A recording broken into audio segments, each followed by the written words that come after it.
छी अपने सबके मिथिला संस्कार पर स्वागत करै छी। आब सामा के भौंसक के दिन आबि गेल।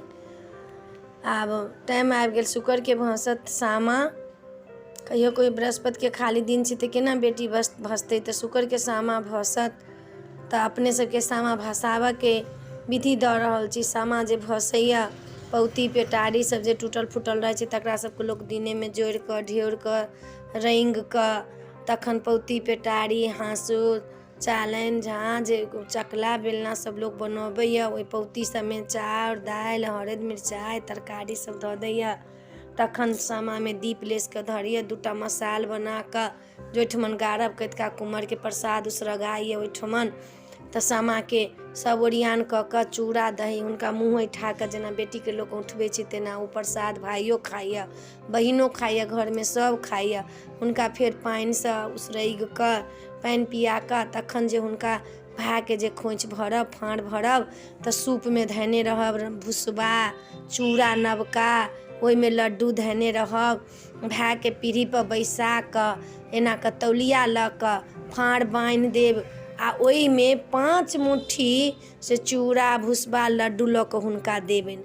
ओ की करथिन, भाय 5 मुट्ठी देलाके बादमे ओहिमे पैसा धऽ कऽ 1 मुट्ठी उठा कऽ जे बहिनके दै छै, उहे बहिनके सब दिन रहि जाइ छै जे हाथ उठा कऽ दै छै। ओही फाँड़मे सँ भरलमे सँ उठा कऽ बहिनके दै छै। वएह कहै छै लोक जे बहिनके हाथ उठौल होइ छै, उहे होइ छै हाथ उठौल।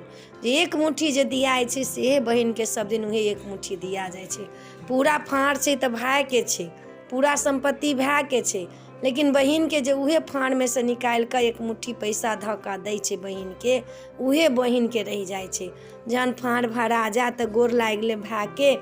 कते ठमन सामा फोड़बा दै छै, आब सामाके लोक फोड़बबै नहि छै। एना कऽ भायके देलक, एना कऽ ठेहुनमे भिरा कऽ सामाके चंगेरामे धऽ लेलक। आब फोड़े नहि छै लोक, बेटीके तोड़ि फाड़ि कऽ तखन विदा करतै नहि। एना कऽ ठेहुनमे भिरा कऽ तखन एना कऽ भाय धऽ देलक, सब चीजके भिरा कऽ आ धऽ देलक। ओहिमे मसाल तसाल सबटा लेसने रहब। भसाबऽ लए जे जायब तऽ पौती पेटारी सब निकालि देब, सामा सबके एक एकटा कऽ निकालि देब। ओहिठमन 2टा मसाल जरा लेब, कतिका कुम्हरके प्रसाद लगल रहब से प्रसाद उसरगि देब। आ चकेबाके जे रहत मूड़ी, चकेबा उठा कऽ माटि झाड़ि देबनि, चकेबाके मूड़ी उठा कऽ लऽ आयब कतला।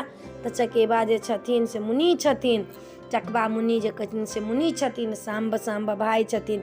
तऽ घरमे वास जे करै छै तऽ कृष्णके वास होइ छै। चकेबाके मूड़ी लोक लबै छै ताकि कऽ। तऽ आ सामाके समदान गबिते लोक जाइ छै आ भसा लेलक आ समदान गबिते लोक घर आयल। नहि तऽ विद्यापति गबिते लोक घर आयल, झूमर विद्यापति गबिते लोक घर आयल। सामाके जे छनि से एतेक नियमसँ हुनका खोइछ भरा कऽ तखन हुनका विदा करै छियनि। सूपमे नव सूपमे अइपन दऽ कऽ तखन जाकऽ फाँड़ भरब।